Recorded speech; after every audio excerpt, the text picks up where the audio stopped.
ਮੱਕਾ ਫਿਰਨਾ ਜੀ ਪ੍ਰਸੰਗ। ਬਾਲਾ ਜੀ ਕਹਿਣ ਲੱਗੇ, ਹੇ ਸਤਿਗੁਰੂ, ਸ਼ਬਦ ਦੀ ਧੁਨ ਸੁਣ ਕੇ ਬਹੁਤ ਸਾਰੇ ਲੋਕ ਮੱਕਾ ਨਿਵਾਸੀ ਤੇ ਹਾਜੀ ਗੁਰੂ ਜੀ ਪਾਸ ਆ ਇਕੱਠੇ ਹੋਏ। ਇੱਕ ਘੜੀ ਉਪਰੰਤ ਗੁਰੂ ਜੀ ਕਹਿਣ ਲੱਗੇ, ਮਰਦਾਨਾ, ਜਿਸ ਨੂੰ ਵੇਖਣ ਵਾਸਤੇ ਤੂੰ ਆਇਆ ਹੈ, ਜਾ ਉਸ ਨੂੰ ਜਾ ਕੇ ਵੇਖ। ਮਰਦਾਨਾ ਜਦ ਮੱਕੇ ਦੇ ਅੰਦਰ ਵੇਖਣ ਗਿਆ ਤਾਂ ਦਰਵਾਜ਼ੇ ਅੱਗੇ ਬੈਠੇ ਹੋਏ ਮਜੌਰਾਂ ਨੇ ਕਿਹਾ, ਅੱਗੇ ਜਾਣ ਦਾ ਹੁਕਮ ਨਹੀਂ ਹੈ। ਮਰਦਾਨੇ ਨੇ ਕਿਹਾ, ਮੈਂ ਤਾਂ ਮੁਸਲਮਾਨ ਹਾਂ, ਮੈਨੂੰ ਅੱਗੇ ਕਿਉਂ ਨਹੀਂ ਜਾਣ ਦਿੰਦੇ? ਮੈਂ ਦਰਸ਼ਨ ਕਰਕੇ ਮੁੜ ਆਵਾਂਗਾ। ਮਜੌਰਾਂ ਨੇ ਕਿਹਾ, ਤੂੰ ਇੱਥੇ ਹੀ ਹੱਥ ਜੋੜ ਕੇ ਨਮਸਕਾਰ ਕਰ ਲੈ, ਜਾਂ ਫਿਰ ਤੇਰੀਆਂ ਅੱਖਾਂ ਤੇ ਪੱਟੀ ਦਿੰਦੇ ਹਾਂ ਤੇ ਤੂੰ ਅੰਦਰ ਚਲਿਆ ਜਾ, ਕਿਉਂਕਿ ਅੱਗੇ ਜਾ ਕੇ ਵੇਖਣ ਦੀ ਆਗਿਆ ਨਹੀਂ ਹੈ। ਇਹ ਸੁਣ ਕੇ ਮਰਦਾਨੇ ਨੇ ਵਾਪਸ ਆਣ ਕੇ ਗੁਰੂ ਜੀ ਨੂੰ ਕਿਹਾ, ਮੈਨੂੰ ਮਜੌਰ ਅੱਗੇ ਨਹੀਂ ਜਾਣ ਦਿੰਦੇ ਅਤੇ ਕਹਿੰਦੇ ਹਨ ਕਿ ਜੇ ਅੱਗੇ ਜਾਣਾ ਹੈ ਤਾਂ ਅੱਖਾਂ ਬੰਨ੍ਹ ਕੇ ਜਾ। ਜੇ ਮੈਂ ਅੱਖਾਂ ਬੰਨ੍ਹ ਕੇ ਗਿਆ ਤਾਂ ਅੰਦਰ ਵੇਖਾਂਗਾ ਕੀ? ਤੁਹਾਡੇ ਨਾਲ ਆਣ ਕੇ ਵੀ ਜੇ ਬਿਨਾਂ ਵੇਖਿਆਂ ਹੀ ਮੁੜ ਗਏ ਤਾਂ ਫੇਰ ਹੋਰ ਕੌਣ ਮੈਨੂੰ ਵਿਖਾਏਗਾ? ਤਦ ਗੁਰੂ ਜੀ ਨੇ ਉਸ ਨੂੰ ਇੱਕ ਤਸਬੀਹ ਮਾਲਾ ਦਿੱਤੀ ਅਤੇ ਕਿਹਾ, ਸਤਨਾਮ ਦਾ ਜਾਪ ਕਰਦਾ ਹੋਇਆ ਨੀਂਹ ਚੱਕ ਹੋ ਕੇ ਅੰਦਰ ਚਲਿਆ ਜਾਵੀਂ, ਤੈਨੂੰ ਕੋਈ ਨਹੀਂ ਵੇਖੇਗਾ ਤੇ ਨਾ ਕੋਈ ਰੋਕੇਗਾ। ਗੁਰੂ ਜੀ ਦਾ ਬਚਨ ਮੰਨ ਕੇ ਮਰਦਾਨਾ ਸਤਨਾਮ ਦਾ ਸਿਮਰਨ ਕਰਦਾ ਹੋਇਆ ਕਾਬੇ ਦੇ ਮੰਦਰ ਅੰਦਰ ਬਿਨਾਂ ਰੋਕ ਟੋਕ ਚਲਿਆ ਗਿਆ ਤਾਂ ਉਸਨੇ ਵੇਖਿਆ ਕਿ ਉੱਥੇ ਇੱਕ ਪੱਥਰ ਦੀ ਵੱਡੀ ਸਾਰੀ ਮੂਰਤੀ ਰੱਖੀ ਹੋਈ ਹੈ, ਹੋਰ ਕੁਝ ਨਹੀਂ। ਇਹ ਵੇਖ ਕੇ ਮਰਦਾਨਾ ਚੁੱਪਚਾਪ ਹੀ ਵਾਪਸ ਗੁਰੂ ਜੀ ਪਾਸ ਆ ਗਿਆ। ਗੁਰੂ ਜੀ ਨੇ ਪੁੱਛਿਆ, ਮਰਦਾਨਾ, ਕੀ ਆਇਆ ਹੈ? ਤਦ ਮਰਦਾਨੇ ਨੇ ਕਿਹਾ, ਮਹਾਰਾਜ, ਉੱਥੇ ਕੇਵਲ ਵੱਡਾ ਪੱਥਰ ਹੀ ਰੱਖਿਆ ਹੋਇਆ ਹੈ, ਹੋਰ ਕੁਝ ਨਹੀਂ। ਇਹ ਕੀ ਗੱਲ ਹੈ? ਫਿਰ ਅੱਖਾਂ ਬੰਨ੍ਹ ਕੇ ਕਿਉਂ ਅੰਦਰ ਭੇਜਦੇ ਹਨ? ਇਹ ਅਸਥਾਨ ਜਿਸ ਦੀ ਬਹੁਤ ਮਹਾਨਤਾ ਹੈ, ਕਿਸ ਤਰ੍ਹਾਂ ਬਣਿਆ? ਇਹ ਸਭ ਕੁਝ ਮੈਨੂੰ ਦੱਸੋ ਜੀ। ਮੁਸਲਮਾਨ ਕਹਿੰਦੇ ਹਨ ਬੁੱਤ ਪੂਜਾ ਨਹੀਂ ਚਾਹੀਦੀ, ਪਰ ਇਹ ਬੁੱਤ ਪੂਜਾ ਨਹੀਂ ਤਾਂ ਹੋਰ ਕੀ? ਮੇਰਾ ਸੰਸਾਰ ਨਿਵਰਤ ਕਰੋ। ਗੁਰੂ ਜੀ ਨੇ ਕਿਹਾ, ਪਾਰਬਤੀ ਦੇ ਪਤੀ ਸ਼ਿਵ ਦਾ ਲਿੰਗ ਬੜੇ ਲੰਮੇ ਸਮੇਂ ਤੋਂ ਇੱਥੇ ਰੱਖਿਆ ਹੋਇਆ ਸੀ। ਇੱਥੇ ਪਹਿਲਾਂ ਕੋਈ ਮੰਦਰ ਨਹੀਂ ਸੀ ਤੇ ਉਜਾੜ ਵਿੱਚ ਰੱਖਿਆ ਹੋਇਆ ਸੀ। ਇੱਥੇ ਇੱਕ ਬੜਾ ਜ਼ਾਲਮ ਰਾਜਾ ਹੋਇਆ ਜੋ ਮੁਸਲਮਾਨਤ ਦਾ ਬੜਾ ਪੱਕਾ ਸੀ। ਜਦ ਉਸ ਨੇ ਮਹਾਦੇਵ ਸ਼ਿਵ ਦਾ ਇਹ ਲਿੰਗ ਵੇਖਿਆ ਤਾਂ ਗੁੱਸੇ ਨਾਲ ਨੌਕਰ ਨੂੰ ਕਿਹਾ, ਇਸ ਨੂੰ ਦੂਰ ਸੁੱਟ ਆਓ। ਜਦ ਨੌਕਰ ਇਸ ਲਿੰਗ ਨੂੰ ਚੁੱਕ ਕੇ ਤੁਰੇ ਤਾਂ ਸਾਰੇ ਦੇਸ਼ ਵਿੱਚ ਅਚਾਨਕ ਹੀ ਅੱਗ ਲੱਗ ਗਈ। ਸਭ ਦੁਕਾਨਾਂ, ਮਕਾਨ, ਬਾਜ਼ਾਰ ਤੇ ਮਹਿਲ ਮਾੜੀਆਂ ਸੜਨ ਲੱਗ ਪਏ। ਰਾਜੇ ਨੇ ਇਸ ਨੂੰ ਸ਼ਿਵ ਲਈ ਕਰੋਪੀ ਦਾ ਕਾਰਨ ਸਮਝ ਕੇ ਲਿੰਗ ਤੋਂ ਮਾਫੀ ਮੰਗੀ ਅਤੇ ਉਸ ਦੇ ਚਰਨ ਫੜ ਕੇ ਮੱਥਾ ਟੇਕਿਆ। ਰਾਤ ਸਮੇਂ ਸੁਪਨੇ ਵਿੱਚ ਰਾਜੇ ਨੂੰ ਇਸ ਲਿੰਗ ਨੇ ਕਿਹਾ, ਇਸ ਸਥਾਨ ਤੇ ਮੇਰਾ ਇੱਕ ਸੁੰਦਰ ਮੰਦਰ ਬਣਵਾਓ ਅਤੇ ਅੱਖਾਂ ਬੰਦ ਕਰਕੇ ਅੰਦਰ ਜਾਓਗੇ ਤਾਂ ਸਾਰੇ ਕਾਰਜ ਸਿੱਧ ਹੋਣਗੇ। ਜੇ ਤੂੰ ਇਸ ਪ੍ਰਕਾਰ ਨਹੀਂ ਕਰੇਗਾ ਤਾਂ ਬਹੁਤ ਦੁੱਖ ਪਾਵੇਂਗਾ। ਤਦ ਦਿਨ ਚੜ੍ਹੇ ਹੀ ਰਾਜੇ ਨੇ ਇਹ ਮੰਦਰ ਬਣਵਾਉਣਾ ਆਰੰਭ ਕਰ ਦਿੱਤਾ ਤੇ ਸੰਪੂਰਨ ਕਰਕੇ ਸ਼ਿਵਲਿੰਗ ਨੂੰ ਮੰਦਰ ਅੰਦਰ ਰੱਖ ਦਿੱਤਾ। ਇਸ ਲਿੰਗ ਦਾ ਇਸ਼ਨਾਨ ਮੰਦਰ ਦੇ ਅੰਦਰ ਹੀ ਕਰਾਉਂਦੇ ਹਨ ਅਤੇ ਜਿਹੜਾ ਇਸ਼ਨਾਨ ਦਾ ਪਾਣੀ ਬਾਹਰ ਆਉਂਦਾ ਹੈ, ਹਾਜੀ ਲੋਕ ਉਸ ਨੂੰ ਹੱਥ ਵਿੱਚ ਲੈ ਕੇ ਆਪਣਾ ਹੱਜ ਸੰਪੂਰਨ ਸਮਝਦੇ ਹਨ। ਇਹ ਸਾਰਾ ਪ੍ਰਸੰਗ ਸੁਣ ਕੇ ਮਰਦਾਨੇ ਨੇ ਕਿਹਾ, ਜੀ ਫਿਰ ਮੈਂ ਅੰਨਾ ਕਿਉਂ ਨਹੀਂ ਹੋਇਆ? ਮੈਂ ਤਾਂ ਅੱਖਾਂ ਖੋਲ ਕੇ ਹੀ ਸਭ ਕੁਝ ਵੇਖ ਆਇਆ ਹਾਂ। ਗੁਰੂ ਜੀ ਨੇ ਕਿਹਾ, ਤੇਰੇ ਉੱਤੇ ਕਰਤਾਰ ਦੀ ਕਿਰਪਾ ਹੈ, ਤੇਰਾ ਭਰਮ ਨਿਵਰਤ ਹੋ ਚੁੱਕਾ ਹੈ। ਇਸ ਤਰ੍ਹਾਂ ਜਦ ਦਿਨ ਬੀਤ ਗਿਆ ਤਾਂ ਰਾਤ ਪੈ ਜਾਣ ਕਰਕੇ ਗੁਰੂ ਜੀ ਕਾਬੇ ਵੱਲ ਧਰ ਕੇ ਬਿਰਾਜ ਗਏ। ਜਦ ਇੱਕ ਪਹਿਰ ਰਾਤ ਰਹਿ ਗਈ ਤਾਂ ਜੀਵਨ ਮੁੱਲਾ ਜੋ ਅੰਦਰ ਵਿੱਚ ਝਾੜੂ ਦੇਣ ਆਇਆ ਸੀ, ਉਸ ਨੇ ਆਪ ਜੀ ਨੂੰ ਕਾਬੇ ਵੱਲ ਪੈਰ ਕਰਕੇ ਸੁੱਤੇ ਪਏ ਵੇਖ ਕੇ ਗੁੱਸੇ ਨਾਲ ਲੱਤ ਮਾਰੀ ਅਤੇ ਆਖਿਆ, ਤੂੰ ਕਿੱਥੋਂ ਆਇਆ ਹੈ? ਤੂੰ ਕੌਣ ਹੈ ਜੋ ਕਾਬੇ ਸ਼ਰੀਫ ਵੱਲ ਪੈਰ ਕਰਕੇ ਸੁੱਤਾ ਹੋਇਆ ਹੈ? ਗੁਰੂ ਜੀ ਬੜੀ ਸ਼ਾਂਤੀ ਨਾਲ ਕਿਹਾ, ਅਸੀਂ ਮੁਸਾਫਰ ਹਾਂ, ਸਫ਼ਰ ਕਰਕੇ ਥੱਕ ਕੇ ਨਿਡਾਲ ਹੋ ਗਏ ਹਾਂ। ਸਾਨੂੰ ਕੋਈ ਸੁੱਧ ਨਹੀਂ ਰਹੀ ਕਿ ਪੈਰ ਕਿਸ ਪਾਸੇ ਕਰਨੇ ਹਨ। ਇਸ ਕਰਕੇ ਤੁਸੀਂ ਸਾਨੂੰ ਅਣਜਾਣ ਜਾਣ ਕੇ ਗੁੱਸਾ ਨਾ ਕਰੋ ਅਤੇ ਪੈਰ ਫੜ ਕੇ ਦੂਜੇ ਪਾਸੇ, ਜਿਸ ਪਾਸੇ ਖੁਦਾ ਦਾ ਘਰ ਨਹੀਂ ਹੈ, ਕਰ ਦਿਓ। ਮੁੱਲਾ ਨੇ ਜਦ ਗੁੱਸੇ ਨਾਲ ਪੈਰ ਘਸੀਟ ਕੇ ਦੂਜੇ ਪਾਸੇ ਕੀਤੇ ਤਾਂ ਉਸਨੇ ਵੇਖਿਆ ਕਿ ਕਾਬਾ ਵੀ ਉਧਰ ਨਾਲ ਹੀ ਫਿਰ ਗਿਆ ਹੈ। ਜੀਵਨ ਨੇ ਗੁਰੂ ਜੀ ਦੇ ਚਰਨ ਛੱਡ ਕੇ ਜਦ ਵੇਖਿਆ ਕਿ ਕਾਬਾ ਵੀ ਪੈਰਾਂ ਵਾਲੇ ਪਾਸੇ ਹੀ ਆ ਗਿਆ ਹੈ ਤਾਂ ਉਸ ਨੇ ਬੜੇ ਹੈਰਾਨ ਹੋ ਕੇ ਗੁਰੂ ਜੀ ਦੇ ਚਰਨਾਂ ਨੂੰ ਫਿਰ ਦੂਜੇ ਪਾਸੇ ਕਰ ਦਿੱਤਾ ਅਤੇ ਫਿਰ ਵੇਖਿਆ ਤਾਂ ਕਾਬਾ ਫਿਰ ਚਰਨਾਂ ਵਾਲੇ ਪਾਸੇ ਹੀ ਖੜਾ ਸੀ। ਜੀਵਨ ਸ਼ਰਮਿੰਦਾ ਹੋ ਕੇ ਕਹਿਣ ਲੱਗਾ, ਉੱਠੋ, ਹੁਣ ਨਮਾਜ਼ ਦਾ ਸਮਾਂ ਹੈ, ਨਮਾਜ਼ ਪੜ੍ਹੋ। ਜੀਵਨ ਦੀ ਇਹ ਗੱਲ ਸੁਣ ਕੇ ਕਿ ਨਮਾਜ਼ ਦਾ ਸਮਾਂ ਹੈ, ਨਮਾਜ਼ ਪੜ੍ਹੋ, ਗੁਰੂ ਜੀ ਨੇ ਬੈਠ ਕੇ ਇਹ ਸ਼ਬਦ ਉਚਾਰਨ ਕੀਤਾ। ਮਹੱਲਾ ਪਹਿਲਾ। ਪੰਜ ਨਿਵਾਜ਼ਾਂ ਵਖਤ, ਪੰਜ ਪੰਜਾ ਪੰਜੇ ਨੌ। ਪਹਿਲਾ ਸੱਚ ਹਲਾਲ, ਦੋਏ ਤੀਜਾ ਖੈਰ ਖੁਦਾਏ। ਚੌਥੀ ਨੀਅਤ ਰਾਸ ਮਨ, ਪੰਜਵੀਂ ਸਿਫਤ ਸੁਨਾਏ। ਕਰਣੀ ਕਲਮਾ ਆਖ ਕੈ, ਤਾਂ ਮੁਸਲਮਾਨ ਸਦਾਏ। ਨਾਨਕ ਜੇਤੇ ਕੁੜਿਆਰ ਕੂੜੇ, ਕੂੜੀ ਪਾਏ। ਅਰਥਾਤ ਪੰਜ ਨਮਾਜ਼ਾਂ ਹਨ ਤੇ ਪੰਜ ਉਹਨਾਂ ਦੇ ਨਾਮ ਹਨ। ਬੋਲਣਾ, ਧਰਮ ਦੀ ਕਿਰਤ ਖਾਣਾ, ਪਰਮੇਸ਼ਰ ਨਿਮਿਤ ਦਾਨ ਕਰਨਾ, ਆਪਣੀ ਨੀਤ ਨੂੰ ਸਾਫ਼ ਰੱਖਣਾ, ਬੁਰਾਈਆਂ ਨਾ ਚਿਤਵਨੀਆਂ, ਮਨ ਵਿੱਚ ਪਰਮੇਸ਼ਰ ਦੀ ਸਿਫਤ ਸਲਾਹ ਕਰਨੀ, ਉਪਰੰਤ ਨੇਕ ਕੰਮਾਂ ਦਾ ਕਲਮਾ ਪੜ੍ਹ ਕੇ ਮੁਸਲਮਾਨ ਅਖਵਾਉਣ ਦਾ ਹੱਕਦਾਰ ਹੁੰਦਾ ਹੈ। ਹੋਰ ਝੂਠਿਆਂ ਦੀਆਂ ਝੂਠੀਆਂ ਗੱਲਾਂ ਹਨ। ਆਪ ਜੀ ਦੇ ਬਚਨ ਸੁਣ ਕੇ ਜੀਵਨ ਨੇ ਆਖਿਆ, ਕਾਫਰਾ ਕਿਉਂ ਕੁਫਰ ਬੋਲਦਾ ਹੈ? ਤੈਨੂੰ ਅੱਲਾਹ ਤੇ ਉਸ ਦੇ ਰਸੂਲ ਦਾ ਕੋਈ ਪਤਾ ਨਹੀਂ ਹੈ? ਜਾ ਇੱਥੋਂ ਉੱਠ ਕੇ ਛੇਤੀ ਚਲਿਆ ਜਾ। ਜੇ ਕੋਈ ਹੋਰ ਅੜਬੰਗ ਆਦਮੀ ਆ ਗਿਆ ਤਾਂ ਉਹ ਤੈਨੂੰ ਮਾਰ ਦੇਵੇਗਾ। ਤੂੰ ਭੇਸ ਤਾਂ ਹਾਜੀਆਂ ਵਾਲਾ ਕਰ ਲਿਆ ਹੈ, ਪਰ ਹਾਜੀਆਂ ਵਾਲੀ ਗੱਲ ਤੈਨੂੰ ਨਹੀਂ ਆਉਂਦੀ। ਐਨੇ ਨੂੰ ਦਿਨ ਚੜ੍ਹ ਆਇਆ ਤੇ ਹੋਰ ਵੀ ਬਹੁਤ ਮੁਲਾਣੇ ਆ ਗਏ। ਜੀਵਨ ਪਾਸੋਂ ਸਾਰਾ ਹਾਲ ਸੁਣ ਕੇ ਉਹਨਾਂ ਨੇ ਗੁਰੂ ਜੀ ਨੂੰ ਪੁੱਛਿਆ, ਤੁਸਾਂ ਕਾਬੇ ਵੱਲ ਪੈਰ ਕਿਉਂ ਕੀਤੇ ਸਨ? ਕੋਈ ਮੁਸਲਮਾਨ ਐਸਾ ਨਹੀਂ ਕਰਦਾ। ਤੁਸੀਂ ਹਿੰਦੂ ਹੋ ਕਿ ਮੁਸਲਮਾਨ? ਕਿੱਥੋਂ ਆਏ ਹੋ? ਉਹਨਾਂ ਦੇ ਉੱਤਰ ਪਰਥਾਏ ਗੁਰੂ ਜੀ ਨੇ ਸ਼ਬਦ ਉਚਾਰਨ ਕੀਤਾ। ਸ਼ਲੋਕ ਲਾ ਪਹਿਲਾ। ਮਿਹਰ ਮਸੀਤ ਸਿਦਕ ਮੁਸਲਾ, ਹੱਕ ਹਲਾਲ ਕੁਰਾਨ, ਸ਼ਰਮ ਸੁਨਤ ਸੀਲ ਰੋਜਾ, ਹੋ ਮੁਸਲਮਾਨ। ਕਰਨੀ ਕਾਬਾ ਸੱਚ ਪੀਰ, ਕਲਮਾ ਕਰਮ ਨਿਵਾਜ, ਤਸਬੀ ਸਾ ਤਿਸ ਭਾਵਸੀ, ਨਾਨਕ ਰੱਖੇ ਲਾਜ। ਅਰਥਾਤ ਦਇਆ ਦੀ ਮਸੀਤ, ਸਿਦਕ ਭਰੋਸੇ ਦਾ ਮੁਸੱਲਾ, ਹੱਕ ਹਲ ਖਾਣਾ ਕੁਰਾਨ, ਸ਼ਰਮ ਲੱਜਾ ਦੀ ਸੁਨਤ, ਸ਼ੀਲਤਾ ਦਾ ਰੋਜ਼ਾ ਰੱਖੋ ਤਾਂ ਮੁਸਲਮਾਨ ਹੁੰਦਾ ਹੈ। ਨੇਕ ਚਲਣੀ ਦਾ ਕਾਬਾ ਸਚਿਆਈ ਪੀਰ ਹੋਵੇ, ਜੋ ਕਲਮਾ ਤੇ ਨਮਾਜ਼ ਆਪਣੇ ਕਰਮ ਹੋਣ, ਮਾਲਾ ਤਸਬੀ ਉਹ ਹੋਵੇ ਜੋ ਉਸ ਨੂੰ ਪ੍ਰਵਾਨ ਹੋਵੇ। ਇਹ ਬਚਨ ਸੁਣ ਕੇ ਰੁਕਨਦੀਨ ਕਾਜ਼ੀ ਨੇ ਆਖਿਆ, ਤੁਸੀਂ ਖੁਦਾ ਜਾਂ ਪੈਗੰਬਰ ਨੂੰ ਮੰਨਦੇ ਹੋ ਕਿ ਨਹੀਂ? ਗੁਰੂ ਜੀ ਨੇ ਕਿਹਾ, ਖੁਦਾ ਦੇ ਦਰਬਾਰ ਅੱਗੇ ਕਈ ਹਨ, ਉੱਥੇ ਬੇਅੰਤ ਪੀਰ, ਪੈਗੰਬਰ, ਸ਼ੇਖ ਤੇ ਸਰਦਾਰ ਹੱਥ ਬੰਨ੍ਹ ਕੇ ਖੜੇ ਹਨ। ਉਹਨਾਂ ਦੀ ਗਿਣਤੀ ਕੌਣ ਕਰ ਸਕਦਾ ਹੈ? ਉਹ ਬੇਅੰਤ ਹਨ ਜਿਹੜੇ ਖੁਦਾ ਦੇ ਹਜ਼ੂਰ ਰਹਿੰਦੇ ਹਨ, ਉਹਨਾਂ ਨੂੰ ਕੋਈ ਨਹੀਂ ਰੋਕ ਸਕਦਾ।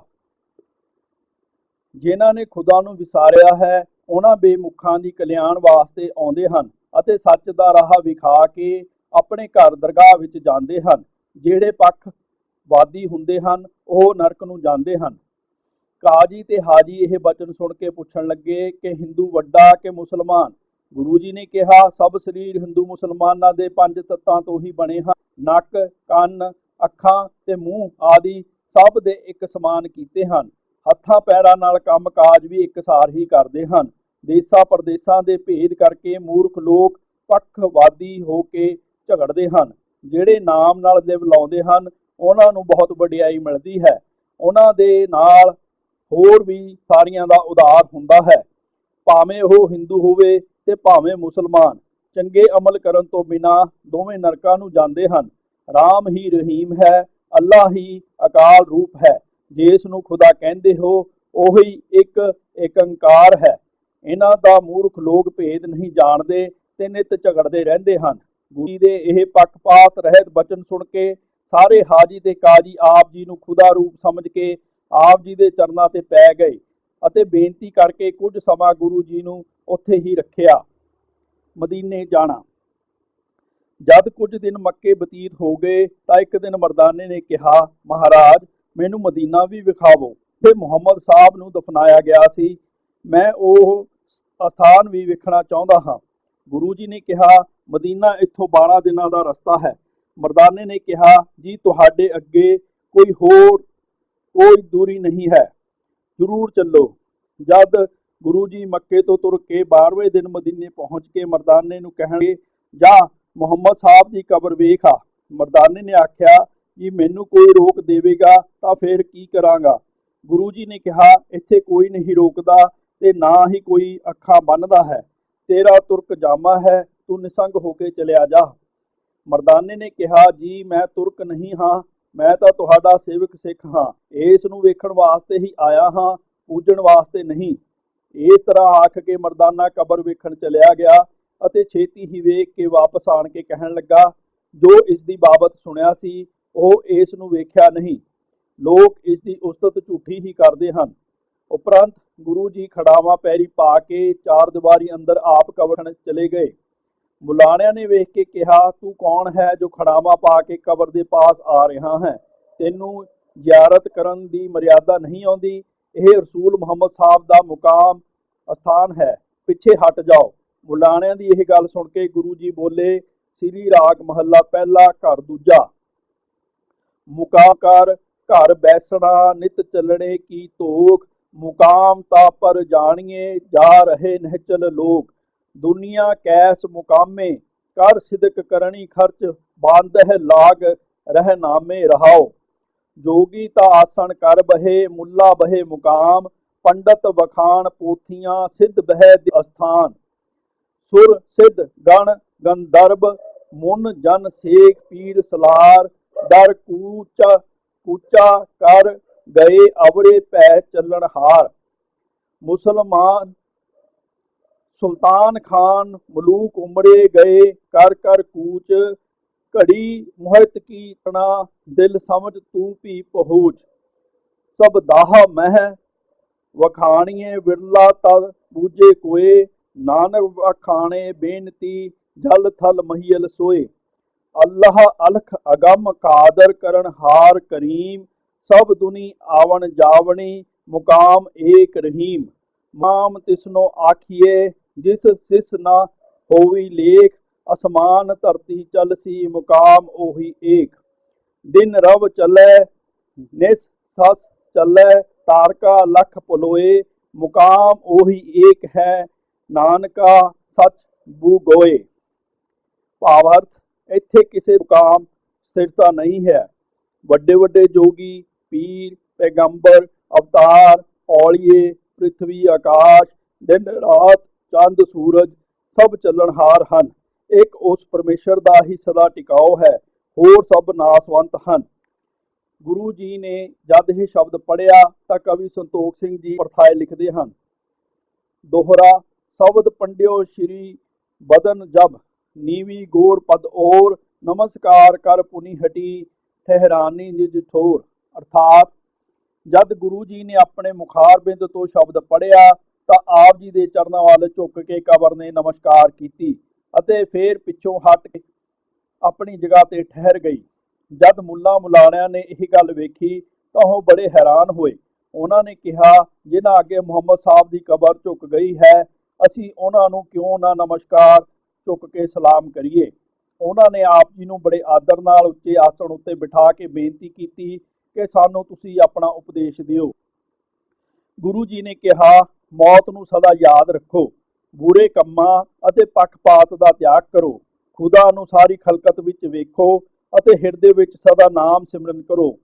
ਜੇ ਇਸ ਦੇ ਸਿਮਰਨ ਨਾਲ ਜੰਮ ਅਤੇ ਦੋਜਖ ਨਰਕ ਨਹੀਂ ਵੇਖੋਗੇ। ਇਹ ਉਪਦੇਸ਼ ਸੁਣ ਕੇ ਸਾਰਿਆਂ ਮੁਲਾਣਿਆਂ ਨੇ ਬੜੀ ਖੁਸ਼ੀ ਨਾਲ ਆਪ ਜੀ ਦੇ ਖੜਾਮ ਮੰਗ ਕੇ ਲੈ ਲਈ ਅਤੇ ਪੂਜਣ ਵਾਸਤੇ ਕਬਰ ਦੇ ਪਾਸ ਹੀ ਰੱਖ ਦਿੱਤੀ। ਕੁਝ ਦਿਨ ਇੱਥੇ ਬਤੀਤ ਕਰਕੇ ਗੁਰੂ ਜੀ ਵਾਪਸ ਮੱਕੇ ਆ ਗਏ ਅਤੇ ਆਪਣੀ ਪਹਿਲੀ ਥਾਂ ਉੱਤੇ ਹੀ ਬੈਠ ਗਏ। ਹਜ ਤੁਰਨ ਤੋਂ ਪਹਿਲਾਂ ਜਿਹੜੇ ਆਪ ਜੀ ਨੂੰ ਪੱਖਰ ਦੇ ਹਾਜੀ ਮਿਲੇ ਸਨ, ਉਹ ਵੀ ਇਸ ਸਮੇਂ ਆ ਪਹੁੰਚੇ। ਆਪ ਜੀ ਨੂੰ ਵੇਖ ਕੇ ਉਹਨਾਂ ਨੇ ਹੈਰਾਨਗੀ ਨਾਲ ਮਜੌਰਾ ਪੁੱਛਿਆ, ਅਸੀਂ ਤਾਂ ਇਹਨਾਂ ਨੂੰ ਪਿੱਛੇ ਛੱਡ ਆਏ ਸਾਂ, ਇਹ ਇੱਥੇ ਕਿਦੋਂ ਦੇ ਆਏ ਹੋਏ ਹਨ? ਜਿਹੜੇ ਆਦਮੀ ਉੱਥੇ ਬੈਠੇ ਹੋਏ ਹਨ ਤੇ ਮਜੌਰਾ ਨੇ ਆਖਿਆ ਕਿ ਇਹਨਾਂ ਨੂੰ ਇੱਥੇ ਆਇਆ 1 ਸਾਲ ਹੋ ਗਿਆ ਹੈ। ਇਹਨਾਂ ਦੇ ਚਰਨਾਂ ਨਾਲ ਕਾਬਾ ਵੀ ਫਿਰ ਗਿਆ ਸੀ। ਇਹ ਗੱਲ ਸੁਣ ਕੇ ਹਾਜੀਆਂ ਨੇ ਕਿਹਾ, ਇਹ ਕਦੀ ਨਹੀਂ ਹੋ ਸਕਦਾ ਕਿ ਕਾਬਾ ਫਿਰ ਜਾਵੇ। ਜਦੋਂ ਸਾਰੇ ਹਾਜੀਆਂ ਤੇ ਮਜੌਰਾ ਨੇ ਇਸ ਦੀ ਗਵਾਹੀ ਦਿੱਤੀ ਤਾਂ ਉਹ ਵੀ ਸਾਰੇ ਆਪ ਜੀ ਦੇ ਸੇਵਕ ਹੋ ਗਏ ਅਤੇ ਆਪ ਜੀ ਦੀ ਦੂਸਰੀ ਖੜਾਮ ਲੈ ਕੇ ਸਤਿਕਾਰ ਨਾਲ ਕਾਬੇ ਵਿੱਚ ਰੱਖ ਦਿੱਤੀ, ਜਿਸ ਨੂੰ ਸਾਰੇ ਮੁਸਲਮਾਨ ਪੂਜਦੇ ਹਨ। ਸੁਲਤਾਨਪੁਰ ਬੀਬੀ ਪਾਸ। ਇੱਕ ਦਿਨ ਗੁਰੂ ਜੀ ਇਕੱਲੇ ਹੀ ਮਰਦਾਨੇ ਤੇ ਮੇਰੇ ਬਾਲੇ ਨਾਲ ਬੈਠਣ। ਆਪ ਜੀ ਨੇ ਅਚਾਨਕ ਹੀ ਕਿਹਾ, ਅੱਜ ਸਾਨੂੰ ਸਾਡੀ ਭੈਣ ਨਾਨਕੀ ਜੀ ਨੇ ਯਾਦ ਕੀਤਾ ਹੈ। ਹੁਣ ਸਾਨੂੰ ਇੱਥੋਂ ਬਿਨਾਂ ਦੇਰੀ ਦੇ ਸੁਲਤਾਨਪੁਰ ਚੱਲਣਾ ਚਾਹੀਦਾ ਹੈ। ਮਰਦਾਨੇ ਨੇ ਕਿਹਾ, ਮਹਾਰਾਜ ਹੁਣ ਸੰਧਿਆ ਹੋ ਗਈ ਹੈ, ਸੁਲਤਾਨਪੁਰ ਜਾਣ ਦੀ ਹੁਣ ਕਿਸ ਤਰ੍ਹਾਂ ਵਿਧੀ ਬਣ ਸਕਦੀ ਹੈ। ਗੁਰੂ ਜੀ ਨੇ ਕਿਹਾ, ਹੁਣੇ ਤਤਛਿਨ ਹੀ ਸੁਲਤਾਨਪੁਰ ਜਾਣਾ, ਕਿਉਂਕਿ ਸਾਡਾ ਭੈਣ ਜੀ ਨਾਲ ਬਚਨ ਹੈ, ਉਸ ਨੂੰ ਅਸੀਂ ਤੋੜ ਨਹੀਂ ਸਕਦੇ। ਇਹ ਗੱਲ ਕਰਕੇ ਗੁਰੂ ਜੀ ਉਸ ਸੰਧਿਆ ਸਮੇਂ ਹੀ ਚੱਲ ਪਏ ਅਤੇ ਜਦ ਇੱਕ ਘੜੀ ਰਾਤ ਬੀਤੀ ਤਾਂ ਸੁਲਤਾਨਪੁਰ ਪਹੁੰਚ ਗਏ। ਆਪ ਜੀ ਨੂੰ ਵੇਖ ਕੇ ਤੁਲਸਾ ਦਾਸੀ ਬਹੁਤ ਖੁਸ਼ ਹੋਈ ਅਤੇ ਬੀਬੀ ਜੀ ਨੂੰ ਦੌੜ ਕੇ ਦੱਸਿਆ ਕਿ ਤੁਹਾਨੂੰ ਵਧਾਈ ਹੋਵੇ, ਤੁਹਾਡੇ ਭਾਈ ਜੀ ਆਏ ਹਨ। ਬੀਬੀ ਨਾਨਕੀ ਜੀ ਸੁਣਦੇ ਸਾਰ ਹੀ ਭੱਜ ਕੇ ਅੱਗਲ ਵਾਂਢੀ ਗੁਰੂ ਜੀ ਦੇ ਚਰਨਾਂ ਤੇ ਜਾ ਪਈ। ਗੁਰੂ ਜੀ ਨੇ ਹੱਥ ਨਾਲ ਸਿਰ ਚੁੱਕ ਕੇ ਆਦਰ ਦਿੱਤਾ ਅਤੇ ਆਖਿਆ, ਬੀਬੀ ਜੀ ਤੁਸਾਂ ਸਾਨੂੰ ਯਾਦ ਕੀਤਾ ਸੀ, ਇਸ ਵਾਸਤੇ ਤੁਹਾਡੇ ਪਾਸ ਆ ਗਏ ਹਾਂ, ਜੋ ਕੰਮ ਹੈ ਸੋ ਦੱਸੋ। ਬੀਬੀ ਜੀ ਨੇ ਕਿਹਾ, ਵੀਰ ਜੀ ਮਿਲਿਆ ਨੂੰ ਬਹੁਤ ਸਮਾਂ ਹੋ ਗਿਆ ਸੀ, ਇਸ ਵਾਸਤੇ ਕੇਵਲ ਦਰਸ਼ਨ ਵਾਸਤੇ ਹੀ ਯਾਦ ਕੀਤਾ ਸੀ। ਗੁਰੂ ਜੀ ਨੇ ਕਿਹਾ, ਬੀਬੀ ਜੀ ਤੁਹਾਡੀ ਇੱਛਾ ਪੂਰੀ ਹੋ ਗਈ ਹੈ, ਹੁਣ ਆਗਿਆ ਦਿਓ। ਬੀਬੀ ਜੀ ਇਹ ਬਚਨ ਸੁਣ ਕੇ ਪ੍ਰੇਮ ਨਾਲ ਅਥਰੂ ਕੇਰਨ ਲੱਗ ਪਏ ਅਤੇ ਸ੍ਰੀ ਚੰਦ ਨੂੰ ਅੱਗੇ ਲਿਆ ਕੇ ਖੜਾ ਕਰ ਦਿੱਤਾ। ਮੈਂ ਬਾਲੇ ਨੇ ਹੱਥ ਜੋੜ ਕੇ ਕਿਹਾ, ਮਹਾਰਾਜ ਬੀਬੀ ਜੀ ਰੋ ਰਹੇ ਹਨ ਅਤੇ ਜੀਜਾ ਜੀ ਘਰ ਨਹੀਂ ਹਨ, ਇਸ ਕਰ ਅੱਜ ਨਾ ਜਾਓ, ਇੱਥੇ ਹੀ ਵਿਸਰਾਮ ਕਰੋ। ਮੇਰੀ ਗੱਲ ਮੰਨ ਕੇ ਬਾਲਾ ਜੀ ਕਹਿੰਦੇ ਹਨ, ਗੁਰੂ ਜੀ ਰਾਤ ਉੱਥੇ ਬੀਬੀ ਜੀ ਪਾਸ ਹੀ ਰਹੇ। ਪਿੱਛੋਂ ਜਦ ਜੈ ਰਾਮ ਜੀਜਾ ਜੀ ਆਏ ਤਾਂ ਉਹਨਾਂ ਨੇ ਬੜੇ ਪ੍ਰੇਮ ਨਾਲ ਗੁਰੂ ਜੀ ਨੂੰ ਨਮਸਕਾਰ ਕੀਤੀ ਅਤੇ ਸੁੱਖ ਸਾਂਦ ਪੁੱਛ ਕੇ ਭੋਜਨ ਛਕਾਇਆ। ਰਾਤ ਵਿਸਰਾਮ ਕਰਕੇ ਜਦ ਸਵੇਰੇ ਗੁਰੂ ਜੀ ਨੇ ਦੀ ਤਿਆਰੀ ਕਰ ਦਿੱਤੀ ਤਾਂ ਬੀਬੀ ਜੀ ਨੇ ਕਿਹਾ, ਵੀਰ ਜੀ ਮੇਰੀ ਬੇਨਤੀ ਮੰਨ ਕੇ 1 ਮਹੀਨਾ ਇੱਥੇ ਮੇਰੇ ਪਾਸ ਰਹੋ। ਜੈ ਰਾਮ ਜੀਜਾ ਜੀ ਨੇ ਵੀ ਆਖਿਆ, ਤੁਹਾਨੂੰ ਐਸਾ ਕਿਹੜਾ ਕੰਮ ਹੈ ਜਿਸ ਵਾਸਤੇ ਆਉਂਦੇ ਆਉਂਦੇ ਹੀ ਤੁਰ ਪਏ ਹੋ, ਕੁਝ ਦਿਨ ਆਰਾਮ ਕਰੋ ਫੇਰ ਚਲੇ ਜਾਣਾ।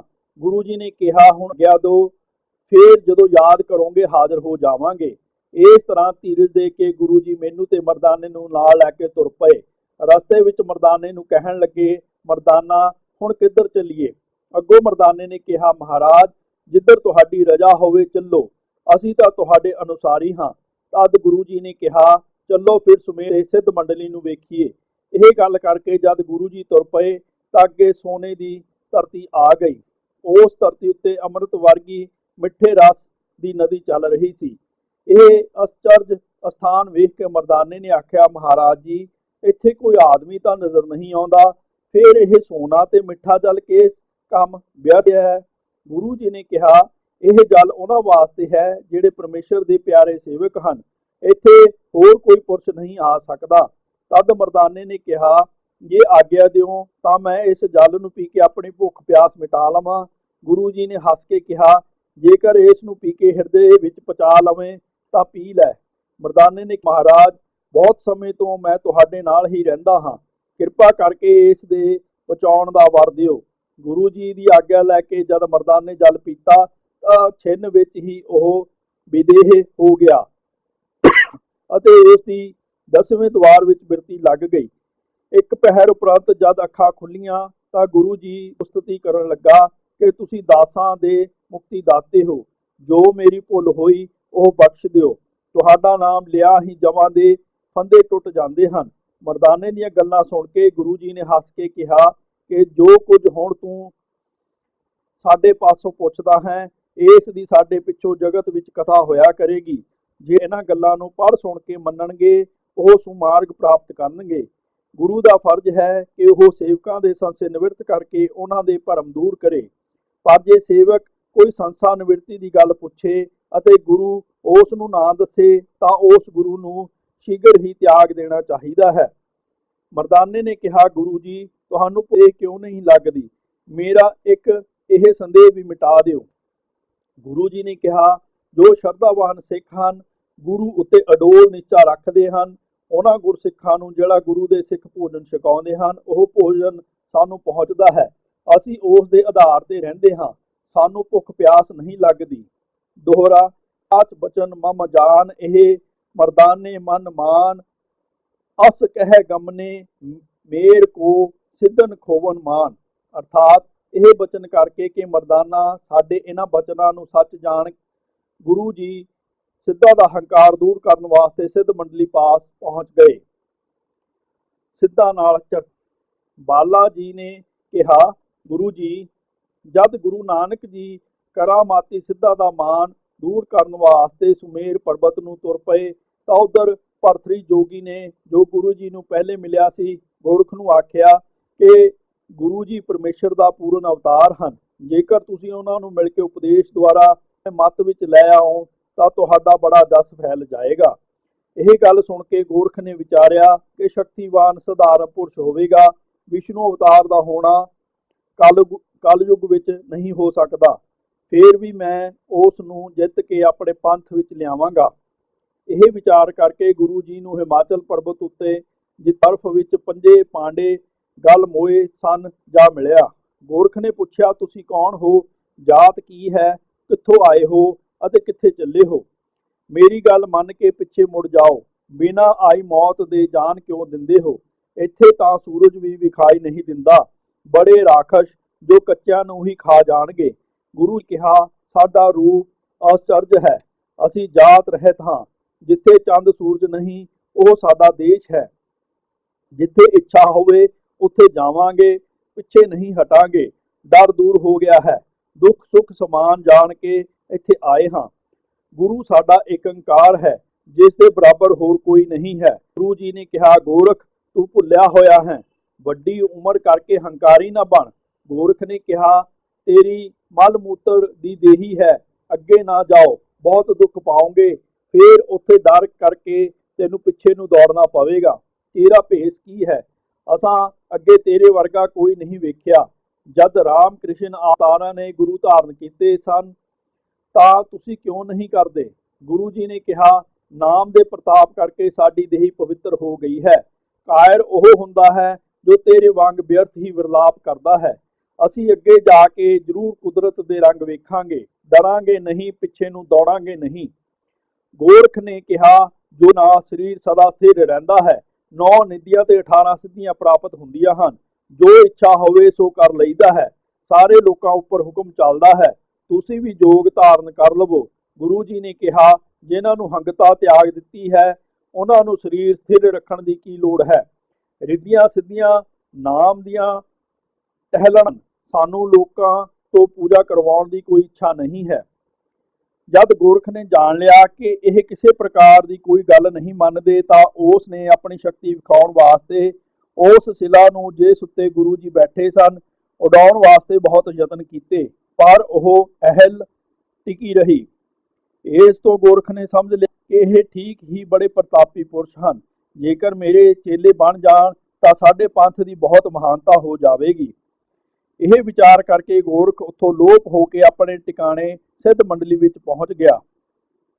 ਜਦ ਗੋਰਖ ਅਚਾਨਕ ਹੀ ਲੋਪ ਹੋ ਗਿਆ ਤਾਂ ਮਰਦਾਨੇ ਨੇ ਕਿਹਾ, ਮਹਾਰਾਜ, ਇੱਥੇ ਤਾਂ ਸੂਰਜ ਚੰਦ ਕੁਝ ਵੀ ਨਹੀਂ ਦਿਸਦੇ, ਕਿੱਥੇ ਆ ਗਏ ਹਾਂ? ਤੇ ਗੁਰੂ ਜੀ, ਅਸੀਂ ਧਰਤੀ ਤੋਂ ਕਿੰਨੇ ਕੁ ਉੱਚੇ ਹਾਂ? ਗੁਰੂ ਜੀ ਨੇ ਦੱਸਿਆ, ਧਰਤੀ ਤੋਂ ਕਈ ਲੱਖ ਯੋਜਨ ਉੱਚੇ ਹਾਂ। ਇਹਨਾਂ ਤੋਂ ਉੱਪਰ ਧਰੂ, ਜਿਸ ਨੇ ਬਚਪਨ ਵਿੱਚ ਹੀ ਬੜੀ ਘਾਲਣਾ ਘਾਲ ਕੇ ਪ੍ਰਭੂ ਪ੍ਰਾਪਤੀ ਕਰ ਲਈ ਸੀ। ਮਰਦਾਨੇ ਨੇ ਕਿਹਾ, ਜੀ ਮੈਨੂੰ ਉਸ ਦਾ ਦਰਸ਼ਨ ਵੀ ਕਰਾਓ। ਤਦ ਗੁਰੂ ਜੀ ਨੇ ਬਾਲਾ, ਤੇਰੀ ਕੀ ਸਲਾਹ ਹੈ? ਮੈਂ ਕਿਹਾ, ਜੀ ਜੋ ਮਰਦਾਨਾ ਕਹਿੰਦਾ ਹੈ ਸੋ ਠੀਕ ਹੈ। ਤਦ ਗੁਰੂ ਜੀ ਤੁਰਦੇ ਤੁਰਦੇ ਉੱਥੇ ਆ ਗਏ ਜਿੱਥੇ ਸਿੱਧ ਮੰਡਲੀ ਬੈਠੀ ਹੋਈ ਸੀ। ਕੋਈ ਸਿੱਧ ਮ੍ਰਿਗਾਸਨ ਤੇ ਅਤੇ ਕੋਈ ਸ਼ੇਰ ਦੀ ਖਲ ਉੱਤੇ ਬੈਠਾ ਹੋਇਆ ਸੀ। ਕਿਸੇ ਗਲ ਵਿੱਚ ਖਿੰਤਾ ਪਾਈ ਹੋਈ ਸੀ ਤੇ ਕਿਸੇ ਨੇ ਕਪੀਨ ਕੱਸੀ ਹੋਈ ਸੀ। ਕਿਸੇ ਨੇ ਮੋਢੇ ਤੇ ਝੋਲੀ ਪਾਈ ਹੋਈ ਸੀ, ਕਿਸੇ ਨੇ ਸਰੀਰ ਤੇ ਸੁਆਹ ਲਾਈ ਹੋਈ ਸੀ। ਕੋਈ ਕੰਨਾਂ ਵਿੱਚ ਕੱਚ ਦੀਆਂ ਮੁੰਦਰਾਂ ਪਾਈ ਬੈਠਾ ਸੀ, ਕੋਈ ਬੈਰਾਗੜ ਦੇ ਆਸਰੇ ਬੈਠਾ ਹੋਇਆ ਸੀ। ਠੂਠੇ, ਪਹੌੜੀਆਂ ਆਦਿਕ ਪਾਸ ਰੱਖੇ ਹੋਏ ਸਨ। ਇਹਨਾਂ ਵਿੱਚੋਂ ਕਈ ਸਿੱਧੀਆਂ ਦੀ ਸ਼ਕਤੀ ਕਰਕੇ ਜਿੱਥੇ ਜੀ ਕਰੇ ਉੱਡ ਕੇ ਚਲੇ ਜਾਣ ਵਾਲੇ ਸਨ। ਕਈ ਛੋਟੇ ਰੂਪ ਧਾਰਨ ਵਾਲੇ, ਕਈ ਮਨ ਮਰਜ਼ੀ ਅਨੁਸਾਰ ਵੱਡਾ ਰੂਪ ਧਾਰਨ ਦੀ ਸ਼ਕਤੀ ਵਾਲੇ ਸਨ। ਸ਼ੇਰ, ਸੱਪ ਤੇ ਹੋਰ ਵੀ ਜੋ ਜੀ ਚਾਹੇ ਭਿਆਨਕ ਰੂਪ ਧਾਰਨ ਕਰ ਸਕਣ ਵਾਲੇ ਸਨ। ਅਜਿਹੀ ਸ਼ਕਤੀਸ਼ਾਲੀ ਸਿੱਧਾਂ ਦੀ ਸਭਾ ਵਿੱਚ ਬੈਠੇ ਹੋਏ ਗੋਰਖ ਨੇ ਕਿਹਾ, ਸਿੱਧ ਲੋਕੋ, ਤੁਹਾਡੇ ਪਾਸ ਇੱਕ ਨਾਨਕ ਤਪਾ ਮਲ ਮੂਤਰ ਦੀ ਦੇਹੀ ਵਾਲਾ ਤੁਹਾਡਾ ਸਥਾਨ ਵੇਖਣ ਇੱਥੇ ਆ ਰਿਹਾ ਹੈ। ਸਾਡੇ ਵਿੱਚੋਂ ਕੋਈ ਐਸਾ ਚਤੁਰ ਗੁਣਵਾਨ ਸਿੱਧ ਚਾਹੀਦਾ ਹੈ ਜਿਹੜਾ ਉਸ ਨੂੰ ਇੱਥੇ ਆਉਣ ਤੋਂ ਰੋਕ ਦੇਵੇ, ਨਹੀਂ ਤਾਂ ਉਸ ਨੂੰ ਉਪਦੇਸ਼ ਦੇ ਕੇ ਚੇਲਾ ਕਰਕੇ ਲਿਆਵੇ। ਗੋਰਖ ਦੀ ਇਹ ਗੱਲ ਸੁਣ ਕੇ ਮਛਿੰਦਰ ਨਾਥ ਨੇ ਕਿਹਾ, ਗੁਰੂ ਜੀ, ਜੇ ਮੈਨੂੰ ਆਗਿਆ ਦਿਓ ਤਾਂ ਮੈਂ ਉਸ ਨੂੰ ਇੱਥੇ ਆਉਣ ਤੋਂ ਰੋਕ ਦੇਵਾਂਗਾ, ਪਰ ਜੇ ਅੱਗੇ ਆ ਵੀ ਜਾਵੇ ਤਾਂ ਤੁਹਾਡਾ ਰਾਹ ਬਣਾ ਕੇ ਲਿਆਵਾਂਗਾ। ਗੋਰਖ ਨੇ ਖੁਸ਼ ਹੋ ਕੇ ਕਿਹਾ, ਹਾਂ ਜ਼ਰੂਰ ਜਾਓ। ਮਛਿੰਦਰ ਬੜੇ ਹੰਕਾਰ ਨਾਲ ਗੁਰੂ ਜੀ ਨੂੰ ਅੱਗੋਂ ਰਸਤੇ ਵਿੱਚ ਮਿਲ ਕੇ ਕਹਿਣ ਲੱਗਾ, ਹੇ ਬਾਲਕ, ਤੂੰ ਇੱਥੇ ਕਿਸ ਵਾਸਤੇ ਆਇਆ ਹੈ? ਝੂਠ ਨਾ ਬੋਲਣਾ, ਸੱਚ ਦੱਸਣਾ। ਪਰ ਜੇ ਤੂੰ ਅੱਗੇ ਜ਼ਰੂਰ ਜਾਣਾ ਚਾਹੁੰਦਾ ਹੈ ਤਾਂ ਮੇਰੇ ਪਾਸੋਂ ਉਪਦੇਸ਼ ਲੈ ਕੇ, ਜੇ ਜੋਗ ਚਾਹੇ ਤਾਂ ਜੋਗ, ਜੇ ਚਾਹੇ ਤਾਂ ਰਾਜ ਲੈ ਲਵੋ। ਜੇ ਮੇਰੀ ਗੱਲ ਨਹੀਂ ਮੰਨੇਗਾ ਤਾਂ ਤੇਰੀ ਸੁੱਖ ਨਹੀਂ ਹੈ, ਫੇਰ ਤੇਰੇ ਵਾਸਤੇ ਇਹੀ ਚੰਗਾ ਹੈ ਕਿ ਇੱਥੋਂ ਹੀ ਪਿੱਛੇ ਚਲਿਆ ਜਾ।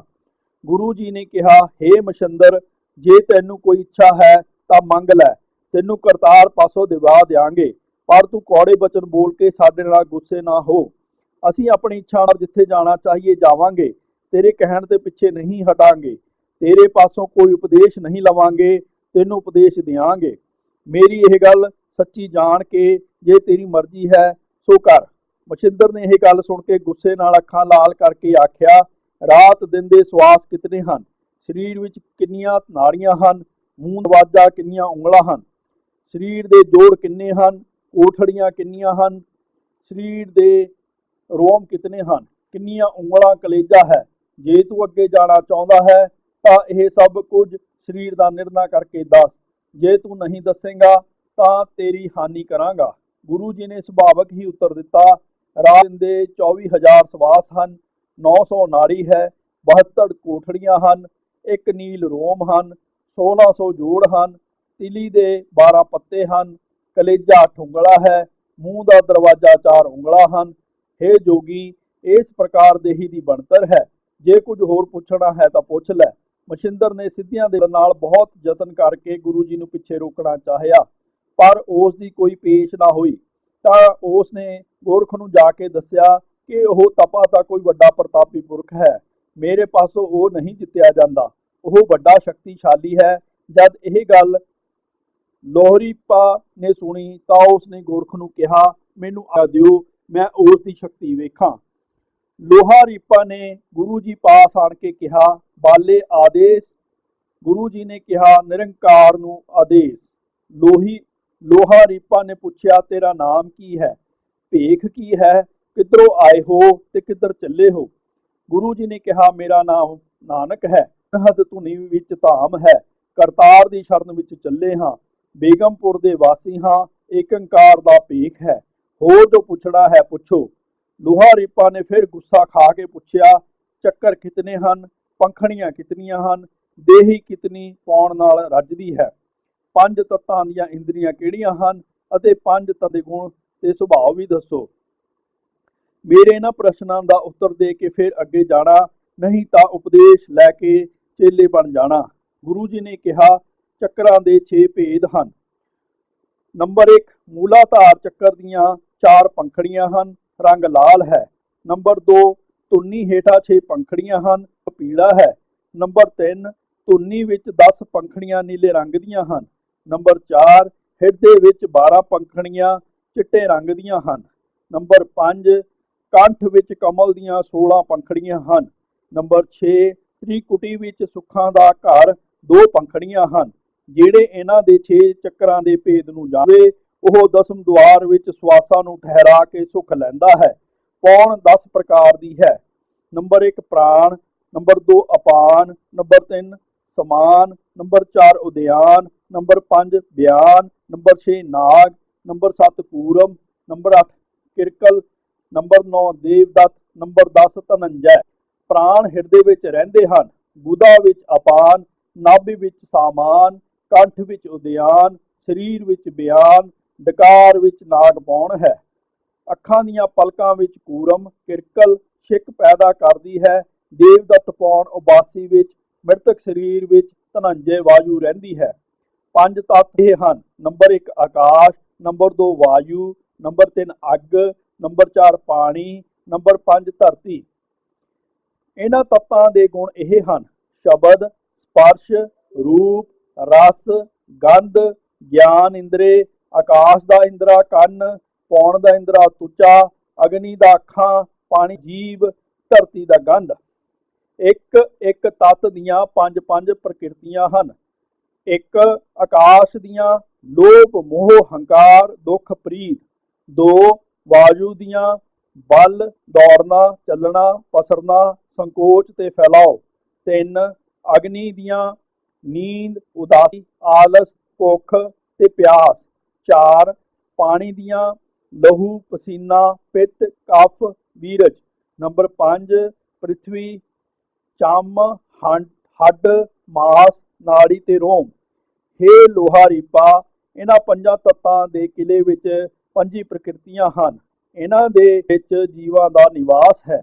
ਜਦ ਲੋਹਾ ਰੀਪਾ ਨੇ ਇਹ ਨਿਰਣੇ ਸਹਿਤ ਉੱਤਰ ਸੁਣਿਆ ਤਾਂ ਇਹ ਜਾਣ ਕਰਕੇ ਕਿ ਇਹ ਨਿਰੰਕਾਰ ਦੇ ਸਹੀ ਅਵਤਾਰ ਹਨ, ਦੋਵੇਂ ਹੱਥ ਜੋੜ ਕੇ ਬੜੇ ਸਤਿਕਾਰ ਨਾਲ ਨਮਸਕਾਰ ਕਰਕੇ ਗੋਰਖ ਪਾਸ ਜਾ ਕੇ ਸਾਰੀ ਗੱਲ ਦੱਸ ਕੇ ਆਖਿਆ ਕਿ ਉਹ ਪੂਰਨ ਅਵਤਾਰ ਹਨ, ਅਸੀਂ ਉਹਨਾਂ ਦੀ ਬਰਾਬਰੀ ਨਹੀਂ ਕਰ ਸਕਦੇ। ਜਦ ਇਹ ਅੰਗ ਬਾਲੇ ਤੋਂ ਗੁਰੂ ਅੰਗਦ ਜੀ ਨੇ ਸੁਣਿਆ ਤਾਂ ਆਪ ਜੀ ਵੀ ਦੇਹ ਹੋ ਗਏ ਅਤੇ ਸਵਾਸ ਦਸਮ ਦੁਆਰ ਵਿੱਚ ਟਿਕ ਕੇ ਸਮਾਧੀ ਲੱਗ ਗਈ। ਸਰੋਤਾ ਜਨ ਉੱਠ ਕੇ ਘਰੋਂ ਘਰੀ ਚਲੇ ਗਏ ਤੇ ਗੁਰੂ ਜੀ ਦੀ 7 ਦਿਨ ਤੇ 7 ਰਾਤਾਂ ਸਮਾਧੀ ਲੱਗੀ ਰਹੀ।